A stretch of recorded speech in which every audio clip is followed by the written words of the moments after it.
So welcome everybody. I am Karen Sullivan, publisher of Arenda Books, and I recognize a lot of those names along the bottom there.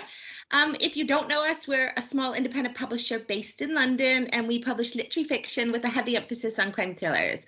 About half the list is in translation, although no one in translation here today. Well, that remains to be seen. Last year, we won the CWA Crime and Mystery Publisher of the Year, and this year we were shortlisted for Small Publisher of the Year in the British Book Awards.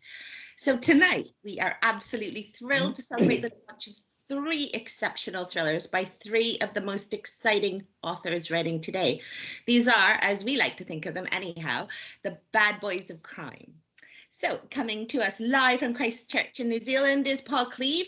Paul has won the Niall Marsh Award 3 times, the Samoa Book Festival's Crime Novel of the Year Award in France. He's been shortlisted for the Edgar and the Barry in the US and the Ned Kelly in Australia.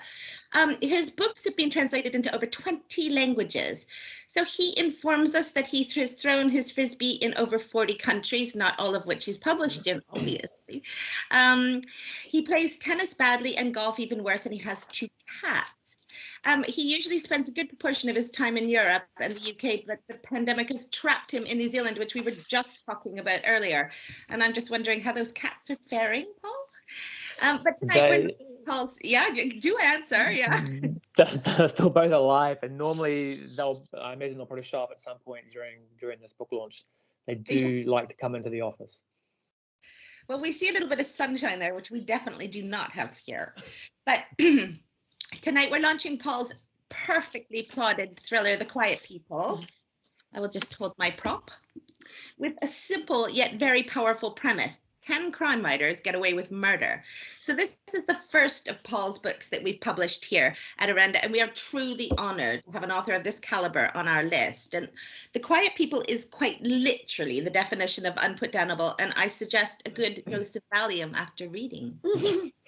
And then next up, we have the inimitable Will Carver coming to us from Reading. And right on schedule, Will has developed a cult-like following for his scathing, blisteringly original thrillers that have pushed the boundaries of the genre in quite terrifying directions. With comparisons to Bret Easton Ellis and Chuck Palahniuk, Will has converted a population of mild-mannered readers into virtual psychopaths. So it seems fitting that we're launching his latest eye-opener, Psychopaths Anonymous, here tonight. In her review of this chilling, darkly funny novel, Jacky, otherwise known as Raven Crime, suggested that we should all be more Maeve, and that's going to be a new hashtag. So many of us have found similarities with Will's alcoholic, psychopathic, murderous Maeve, whose addictions to wine, sex, and killing men make for a pretty wild ride of a book. Sarah Pinborough calls this the Eleanor Oliphant for crime fiction fans, and she's absolutely right in a perversely and weird kind of way. Will's books have been shortlisted for the Capital Crime Awards, Not the Booker Prize, the Berties, and Theakston's Old Peculiar Crime Novel of the Year. He's a fitness and nutrition expert by day and a whiskey drinking writer by night, very dark, and lives with his 2/5 kids. So last but definitely not least, we have the fabulous Rod Reynolds, an author who I followed, who I adored long before we signed him at Arenda Books. His 2015 debut, The Dark Inside, was longlisted for the CWA John Creasy New Blood Dagger and was followed by Black Night Falling and Cold Desert Sky, the Charlie Yates series. The Guardian have called his books pitch perfect American noir, and I couldn't agree more. Last year, we published Rod's electrifying London set thriller, Blood Red City, which was longlisted for the CWA Steel Dagger amongst some pretty impressive company. And tonight we're here to talk about the breathtaking Blackreed Bay. This is the first in the Casey Ray series, if I can persuade him to write another one, that is. And it's once again set in the USA, but in contemporary times. So Nina Patel from Prima Magazine said, if you loved Mare of Easttown, you'll adore this book. And honestly, that is the perfect description for this. It's sophisticated, it's full of immense twists, unforgettable characters, and a superb sense of place, as you might imagine. And as the strapline suggests, don't trust anyone. The Black Read Bay just missed out on a certain TV book club, but readers are still picking it up in numbers. Rod lives with his wife and 2 little girls in Surrey, where he's live from tonight. And leading the proceedings tonight, we have the amazing Dr. Noir, Dr. Jacky Collins. She is founder of Newcastle Noir Crime Festival, which returns this weekend, and I can't wait. And she's an amazing crime fiction aficionado. So Jacky's a former senior lecturer at Northumbria University in literature, film, and TV and Spanish language and culture. She's currently based in Edinburgh and working at Stirling University. She's coming to us live from Edinburgh, I believe, Jacky? Yeah. So Jacky co-hosts a fortnightly crime fiction radio program on Spice FM. She hosts literary events with Honey and Stag events and is a member of the Coralist Books team, a new independent publisher of translated fiction from Romania, Iceland and beyond. And she has worked closely with me since I founded Arenda Books, and in fact, I think before. And she's not just a huge inspiration to me and to all of us, but a wonderful friend. So welcome, Jacky, Paul, Will, and Rod. And now the important bit of this, I think I have something to show you. When Will doesn't appear to be wearing his, but we have this. Can you see this? Psychopaths Anonymous t-shirts. I'm going to tell you a little bit more about this in a second. But I'd like to talk first about your Christmas shopping list. So we're really eager to support independent bookshops, and we have some partners for this event. For signed and dedicated copies of Psychopaths Anonymous and any of Will's books, I'd love it if you could head over to Forebears Books, and you can catch them on Twitter or at info@forebearsbooks.co.uk. And those will be hand signed and dedicated. For Rod's and Paul's books, you can head over to Bert's Books. That's bertsbooks.co.uk, and he will deliver signed and ribboned copies to your door. And for our little competition, you can win an exclusive Psychopaths Anonymous t-shirt and a signed copy of all 3 books with limited edition bookmarks and stickers. Now, in the comments box, and now I don't actually see a comments box, so this could actually be tricky. This is the first time we've worked on Teams, everyone, so I'm so sorry if we're a little muddled here and everything's a little late. But what I'd like you to do, if there is a comments or question box, I'd love it if you could tell us your favorite fictional psychopath, and then one of the authors will pick a winner later on. And if you miss out on winning this amazing t-shirt, we'll have them up for sale on our website tomorrow evening. So do buy the books of these fantastic authors. They're perfect Christmas books, quality reading, and honestly some of the best examples of contemporary crime that you may ever read. And now I'm going to hand things over to Jacky. If you have a question, I think you should use the Q&A facility, which I still don't see. Yeah, I can see it. I can see it, Karen. Can you see it? Okay. Yeah. Use the Q&A facility, and Jacky will look after you at the end of the proceedings. But for now, I'm going to sort of disappear and hand it over to these fabulous people. Off you go. Thank you so much, Karen. Thank you for that wonderful introduction. What a night to be gathered together, and morning for those people in the Southern Hemisphere, to be able to talk about 3 crime novels. And can I say, I would advise that you don't read the 3 of them in succession, because they pack such one almighty punch in their own right that by the time you've read the 3rd one, you really will need a lie down in a dark room with a damp flannel. They are some of the most powerful reads I've been close to over a good number of years. And I want to take a quote from Rod's book from Black Read Bay and just modify it a little for our time together this evening. And it goes like this: lifting the veil to reveal a depravity none were prepared for at this time. And so I'd like to say to you, if you haven't read these books, do be prepared, because the crimes that are committed here and the voices that we hear, often not for the faint-hearted, but written in such exquisite style that I dare you to not look away. So thank you, authors, for being here. And I'm going to start off with a very general question to start with before we get into the nitty gritty of each book. And I want to ask, when you are writing, because the books, you know, these books, often there's a reference to drink of some description. When you're writing, what's your drink of choice? Will, do you want to set us off? Yeah, I'll start. Yeah. I like it depends really what time of day it is. Obviously, if I'm writing in the morning, I probably won't have a whiskey, I'll have a coffee. But I guess now I'm on this lovely Japanese whiskey. Yeah, it's my creative lubricant. Yeah, lovely. So a whiskey, yeah. An evening drink would be a whiskey when writing. Rod, do you partake of the? Although Kirsten McKenzie says whiskey for breakfast sounds okay, which and why not? But Rod, do you partake of alcohol as you write, or do you steer clear of it? Do you know? I mean, I mostly write in the mornings anyway, so not really. There's that old maxim, isn't there? Of what is it? Write drunk, edit sober. But I find if I do anything with a glass of wine inside me on the page, it's even more gibberish than usual. So no. Generally it's water or coffee for me. Okay, so tea or coffee does the trick when you're hard at the creation. And Paul, for yourself? Yeah, you know, I've actually never written while drinking alcohol anyway, but it sounds like a pretty good idea. About what we should be doing. I don't drink coffee or hot drinks, so normally during the day I just have a bottle of water or a can of, you know, Coke or something like that. That's it for me.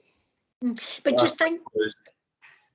Sorry, Rod. Very sensible. Very sensible. Yeah. I mean, I lied about the daytime whiskey as well. You know. Yeah, thank you for sharing that initial thoughts on, you know, because as you sit there, laptop, pen, paper, however you do it, you know, that idea of something that's there by your side and that drink, that lubricant in whatever way, shape or form it takes. So if we can start by, I want to ask you then, moving on from that, you as authors, these are not your first books. These belong to, you know, a body of work. And I wanted to ask, where do you feel that as an author you are at the moment? You know, having seen these books, these beautiful books come into being, where are you now on your journey as an author? Paul, where are you at?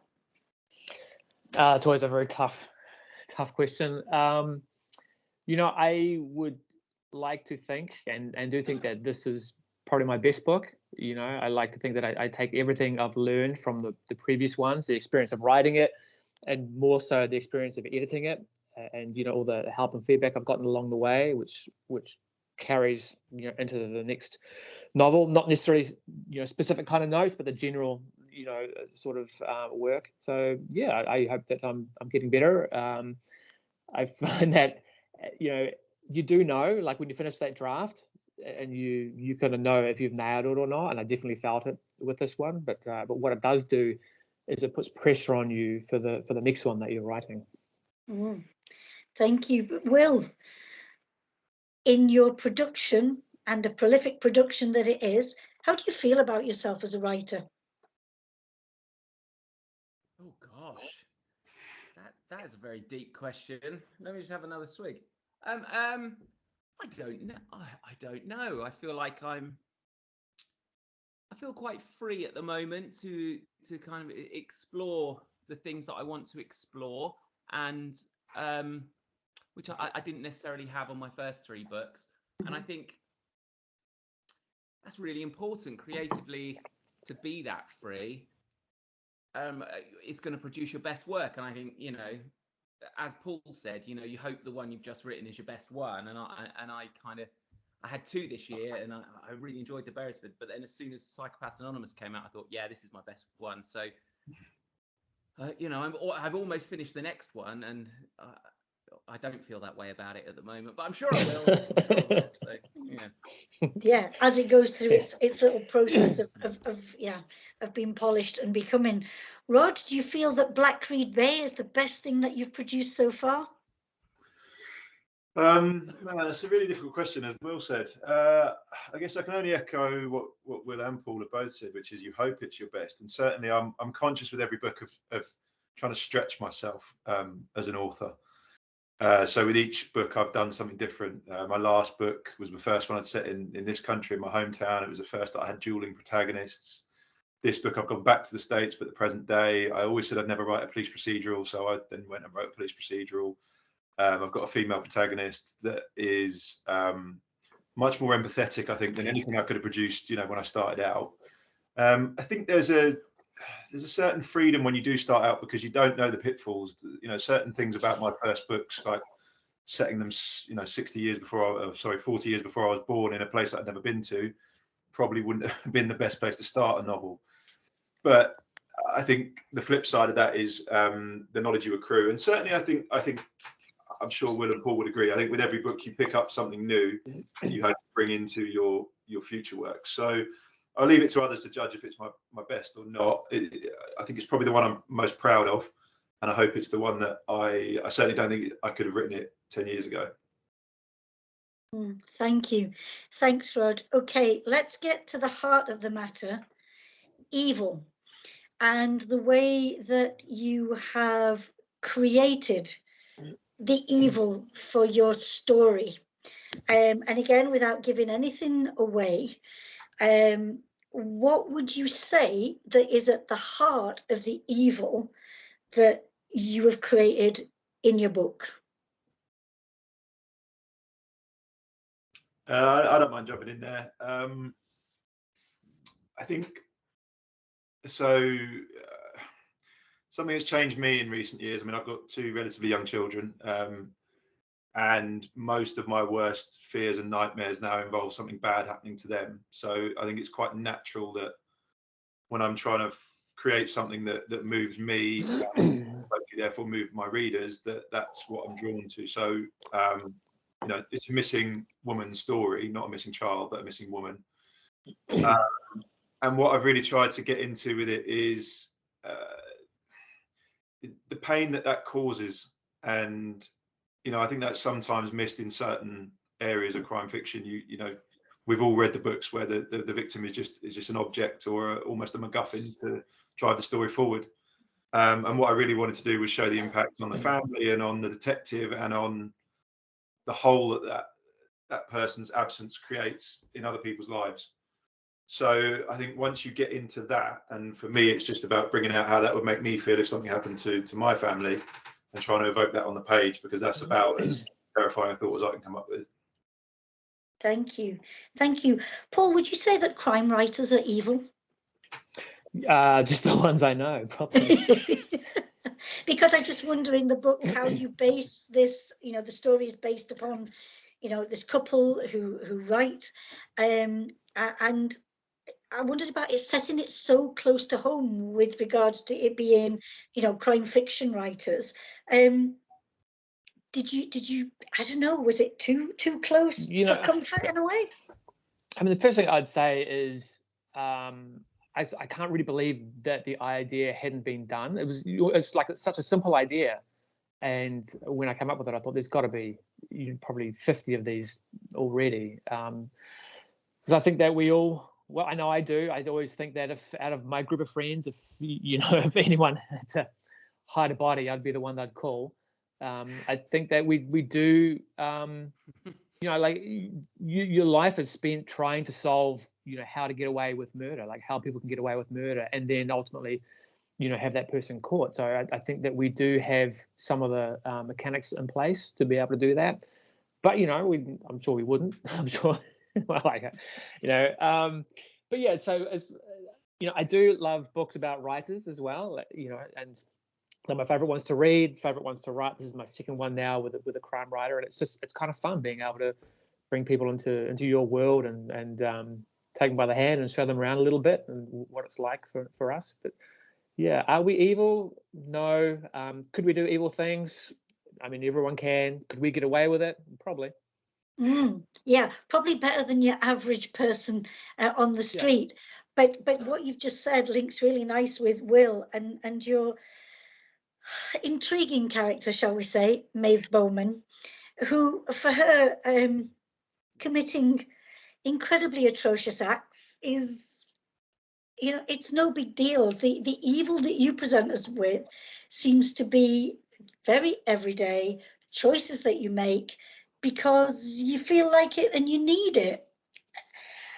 To create that kind of character, did you go beyond boundaries that you might have set yourself before of, you know, what's permissible for a character or not? I don't know. I think again, I think it's very. I feel very free to write the things I want, and I think having someone so relatable, having someone talk about the things that we think and don't say, makes her relatable, even though she's doing these atrocious things, and that's kind of what I found most interesting. And obviously, I wrote a couple of books ago. Nothing Important Happened Today. I was looking into mental health and suicide and depression and things, and I quite like the idea that psychopathy is all around us, and it could be anyone. It could be your greengrocer, could, you know, not really have no empathy at all, and that it is kind of a psychological condition that more of us could have than we realize. And also, as you know, I'm generally pissed off all the time. That's what comes through in my books, I hope.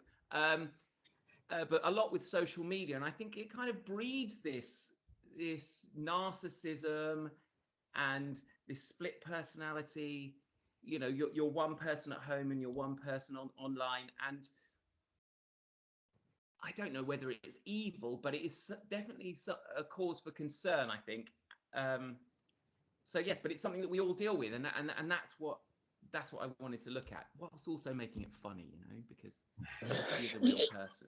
Yeah, honestly, because Will, I think if you didn't, you know, strategically and with such skill, provide that humorous touch to what you write, you know, I think it would be, you know, too much to handle in a way. You know, it is so turning that spotlight, as you say, on perhaps our darkest side. And I find it very disturbing when maybe not everything that Maeve feels and thinks, but looking at, oh God, yeah, I really get that. And yeah, I would like to do that. So when you make me laugh with certain things, it takes away that sting of, it's you. Okay, thank you. Okay, so the evil that abounds in the writing, but if we can look at just that, the setting, because Rod, I want to ask you about going back to the States and present day, but you know, that Long Island area, you know, you could have written this story anywhere. Why was it so important to go there and this time period? I mean, to be honest, it's much like my first book. It was determined by so it's based on a real life case, the Long Island serial killer, which you may or may not have heard of. And while I toyed with the idea of moving it somewhere else, and originally in an earlier draft, I set it in a kind of nondescript part of just the sort of east coast of the States without really getting too close to home. I felt it was better when you root it in the reality, which is the truth of it. I was trying to avoid doing that. I was just conscious of, you know, this case came to light in 2011. So there's family members out there that are still very much, you know, it's a cold case now effectively, but it's still in the media, and there's family members that, you know, will obviously be affected by it. So I was a bit nervous about causing any upset should I, you know, tackle it in a way that wasn't sensitive. But you know, on speaking to Karen at Arenda, it needed rooting in that real life location, and so I think that it just needed that touch point to really set it off. So once that was the case, it was just about trying to again bring that location to the page and just bring it to life for the reader, really. Thank you, Paul. You go there, Rod. Oh, sorry, Will. Sorry, I know. That was great. I On you go. Because yeah. I mean, because you set stuff over in the States. Do you go there to kind of research the area? So with the first 3 books, yeah, I did a draft of each one and then went over to the place and just to get that last feel for it. Having spent, you know what it's like, you spend forever on, you know, maps and Street View and whatever else. This one I've been to roughly the area, but I was planning to go when I finished the draft, and then obviously COVID. So, but luckily with this one, because it's present day and because there was so much media, there's a wealth of stuff on, video footage, news reports you can look at. So you can at least, it's not ideal. I still would have gone had I had the choice, but it's the next best thing. Thank you. Thanks, Rod. Thanks, Will. Paul, we're in Christchurch with you. Have you set all your novels in Christchurch, or have you written elsewhere as well? All but one. And so again, writing close to home, what do you feel that Christchurch gives you, and in particular in The Quiet People, what does this setting give you in order for you to develop that story? I think it's good to, for me, it grounded them in a real world where, I can describe what's around. I know how long it takes my characters to get places. One of the cool things about Christchurch is because it's a very small city, you can have these little coincidence factors. Like every time I go to the mall or shopping, I will run into like my dad or someone I know or whatever. Whereas in a big city like London, I'd never run into anybody I knew unless I was, going to meet them. So you can have that sort of feel to it where you can have a serial killer and and the police detective sort of occupy, like being like in a restaurant at the same time and bump into each other and not know. So you can, it's got that sort of factor to it. But also Christchurch is just it's a very cool city. It's very gothic. It's very it's cold, but it's the perfect kind of backdrop for crime. And just while you're talking, I want you to ask. So the couple, the writers in the book, Christchurch for them, it's their home, is it not? Yeah. It is. Yeah. Yeah. And how do they move around the area? I mean, are they celebrity authors so that wherever they go they'd be known, or? Yeah, like me. So it's like the thing about being an author, like unless you're Stephen King, no one can identify you from a lineup. So we don't, they don't have that problem really until their child goes missing, and then of course their face is is all over the news. But one of the other things I like doing about Christchurch is, and I do this in all the books, is you can have characters who can absolutely love this city. So the first half of the book they're looking at it through basically rose-tinted glasses, but then as their lives fall apart or the people they love disappear or are killed, then their view of the city very much changes and the cracks appear, and then by the end of the book you see it basically is just a just a shithole basically. Yeah. Thank you. Will, Paul mentioned about being anonymous in London, and that and this is where your story's set, is it not? Yeah. It is, yes. Yeah.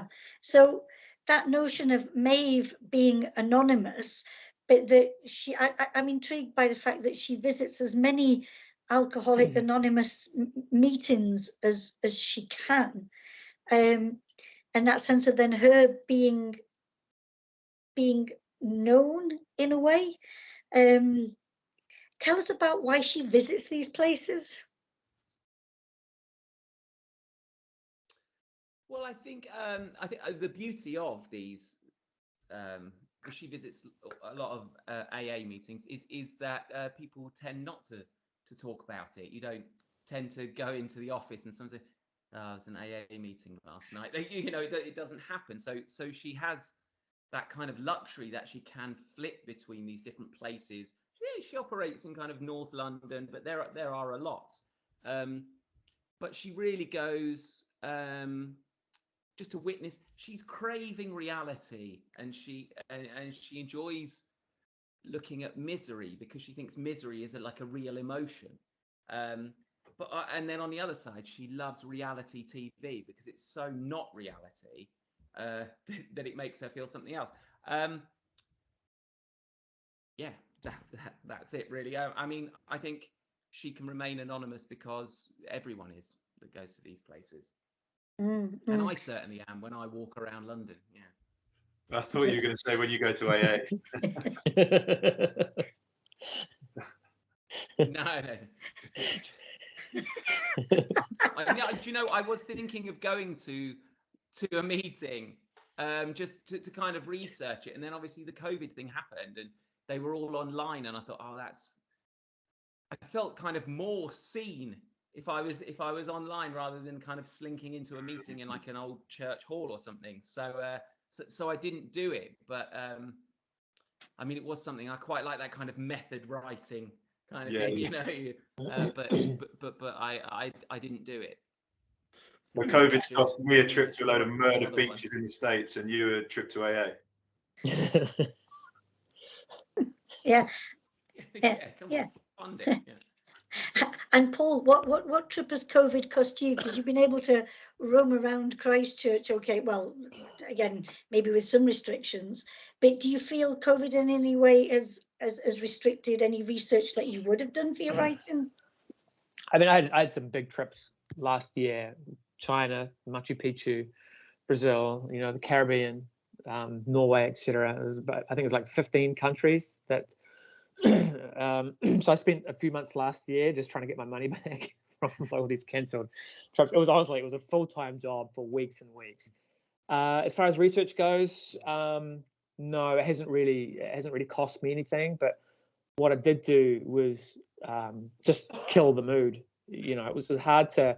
I mean, we were all very isolated from it here in New Zealand, and as you know, you guys know, we had one of the best responses in the world. So it has been quite safe here. We went over a year without COVID or something like that, around about 12 months or something. But it was very hard to write, you know, in the beginning when the world was falling apart, and you know, friends and family overseas are dealing with it and suffering from it, and there was no creative spark there at all. I think I spent the first few months just gardening and napping, pretty much. I'm just wondering, Will, how would Maeve cope in lockdown? Oh gosh, I think she would be. I'll be careful what I say because I've had whiskey. I think she would struggle. She would drink a lot, and the toys in her top drawer of her bedroom would be worn down to a nub. Hello, Karen. Yeah, I'm waiting for the text from Karen. There she is. The watershed. Yeah. The watershed. And moving swiftly on. 25 to 8. Sorry. Indeed. Moving swiftly on. Yeah. So what I'd like to do is choose one of your characters from the book, and for you to introduce that character to us. Who, you know, as if they were here with us this evening. And so, Rod, you've created Casey Ray, a new detective for you.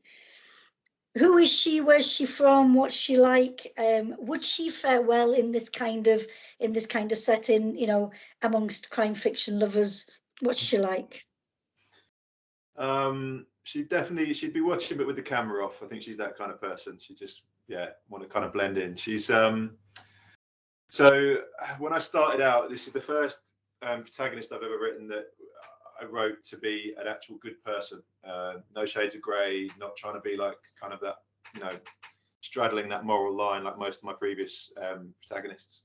She's a good person that's kind of her hook, is that she doesn't have a hook. She's trying to do her best in a job that is ever more difficult and also very male dominated, as you can imagine.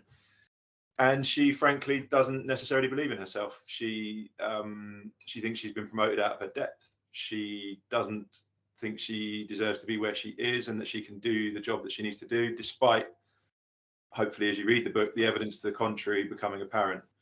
But the flip side of that is she's dedicated, she's tenacious, she's quite funny, she likes to banter with her colleagues. And that's what I really wanted to create, someone that you could genuinely just buy into and get behind, and you want to see her succeed just because she's a good person trying to do the best in really hard circumstances. And if if you had, were unfortunate to be the victim of some kind of crime, and Casey Ray was assigned to the case, would you have full confidence? Yeah, absolutely. Yeah, you would. You definitely want. Yeah, if you ever get yourself killed, you definitely want Casey checking out your murder, because yeah, she'd find the person for sure. Yeah, do that and bring justice. So can the same be said, Paul, of Detective Inspector Rebecca Kent? Who is she? What do you feel about her? And would you trust her to look into, a sensitive case? Yeah, she's a character that's been in a couple of the books now, as always as the background. So this was her first real outing as a lead, which I've been wanting to do for a long time, which is finding the right story for her. She's great. Like, I mean, she's always sort of battling against the worn out darkness she sees that happens, with her colleagues, as just, everyday crime just kind of grinds them down. So she's always trying to stay above that. But then you can, as the books progress, and as this book progresses, that starts to crack a little bit. She's smart. She's very, again, this is a tough book for her, because it's, she's up against crime writers who are trying to plot the perfect murder. And the thing is, generally with if I have a leading detective in a book, they have to make mistakes, in the sense of, they can't just solve the crime on chapter 2. So you have to kind of have them kind of fall for things along the way, which she does. Like, she's smart, but she's misled as well. But that's part of the game for her. But she's also going to sort of be my hopefully go-to one of my go-to characters for future books as well. I really like how she's turned out. Yeah. I agree with you. Please, if we can have more of her, out there in the lead with these things. Sure. Yeah. I'll let her know. Yeah, please do. Yeah. Will, this book, it says it's book 4 in the Detective Sergeant Pace series, but I'm not sure about that, because there's a detective, but who is that detective? It's like. Well, I don't say. So I think the last two, but I'd written 2 kind of trilogies with different detectives, January David and then Detective Sergeant Pace. And then I wrote the Beresford. I thought, I want to write a book without a detective, just get away from it all. And it was wonderful to do that, and I didn't have any trouble not thinking about the police side of things. And in this, it was just, for me, it was just more of a character study about this psychopathic woman. And there is a detective who knocks on her door, or he doesn't. It could just be in her head. Who knows? And I don't say who it is, and it could be him. It couldn't be him. I wouldn't like to say, because, I wrote it and think, I don't have to tell you everything, do I?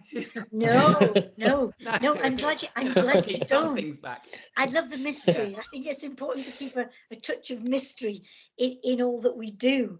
But alongside this detective, who may or may not exist, there's also a priest that appears in the novel, and early on in the novel, Maeve's thought about why people attend Alcoholics Anonymous and how linked that is to where people place God.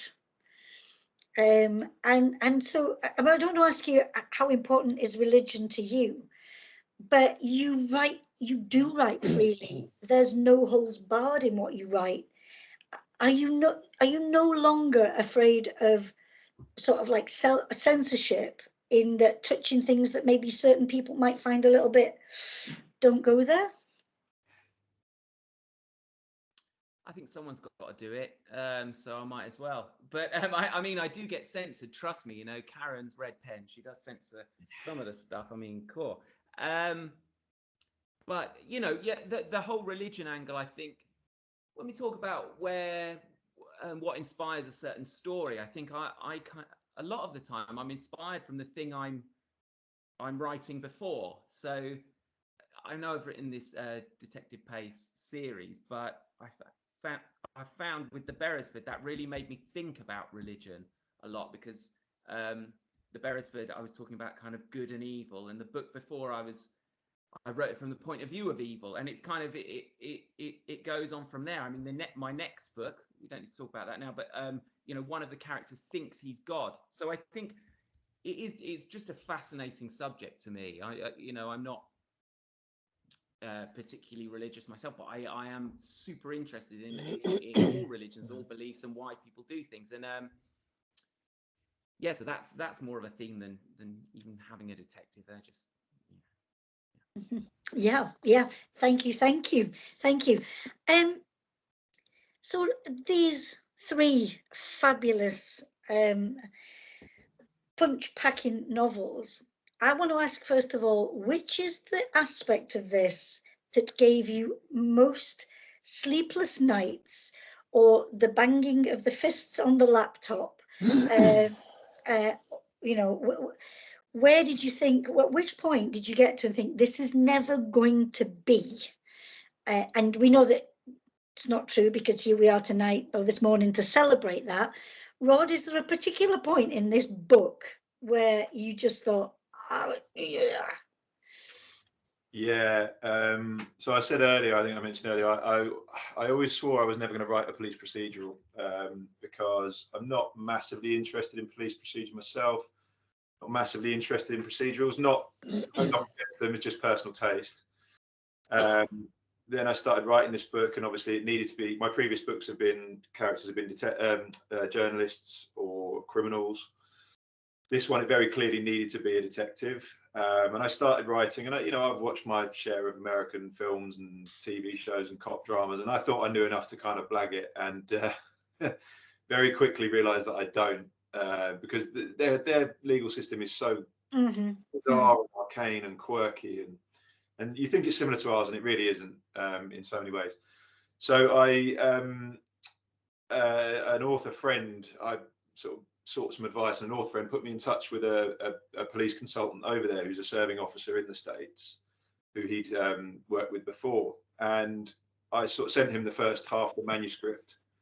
And the other chaps will sort of tell you, when you get edited, you get used to a certain style of editing. The famous shit sandwich, which is kind of like, this bit's great, this bit needs some work, but this is great, and it's very fluffy and very warm to the author.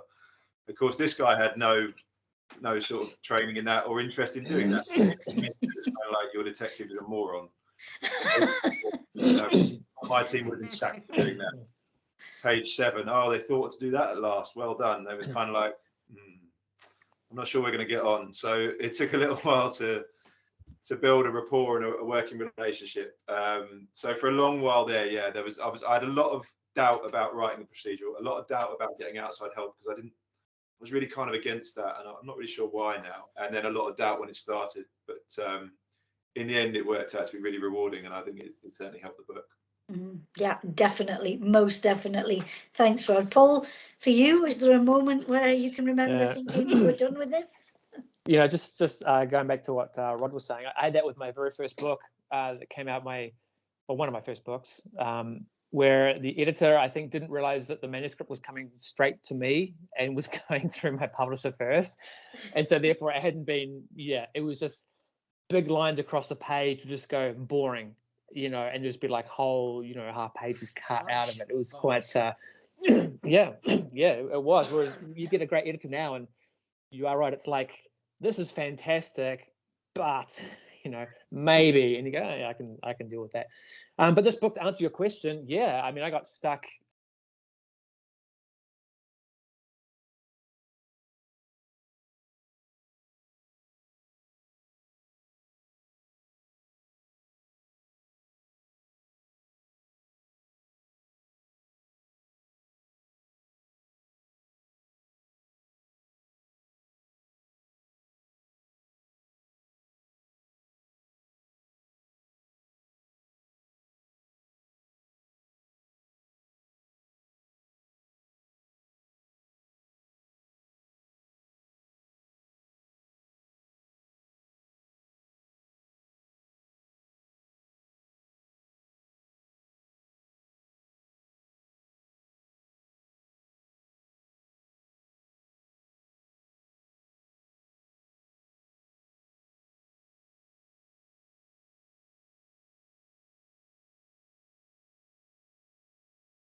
about on stage so they can get away with murder.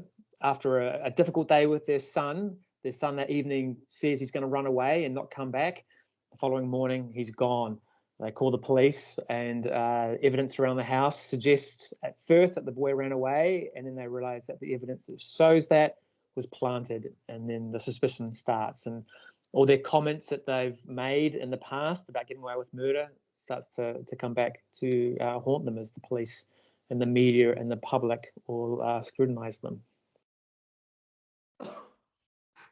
Excellent. Wow. Yay. He's going to show us all how it's done, isn't he? Okay. Will, seeing as the t-shirt is yours, would you like to pick a winner from, can you click on chat? No. Yes? Can I click on chat? I mean, I've had so much joy with this Risky? app. Yeah, this one, show conversation. Okay.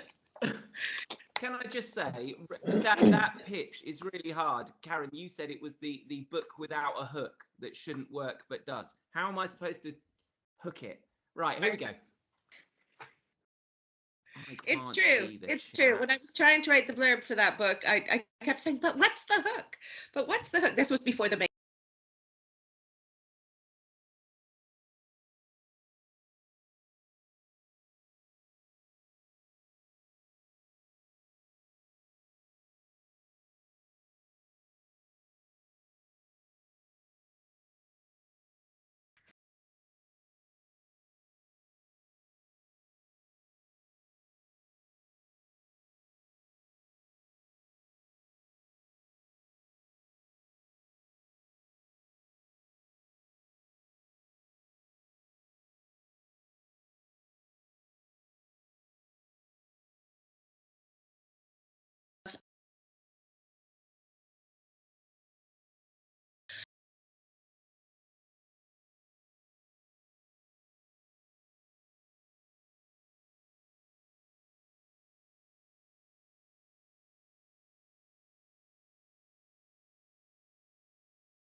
social media, I can announce this tomorrow on Twitter, and maybe we'll even have more than one. But if you do want one of these fabulous t-shirts, they'll be on sale on the website for a modest price from tomorrow evening. And we will obviously be getting a lot more merchandise for these other authors as well in future.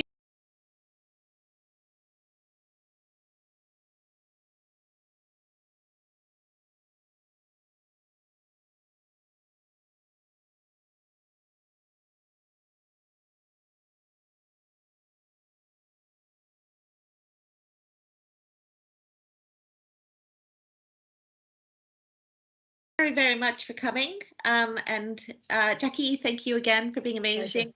Pleasure. Will, Rod, and Paul, wow. Thanks, guys. Thanks very much, everyone, for coming.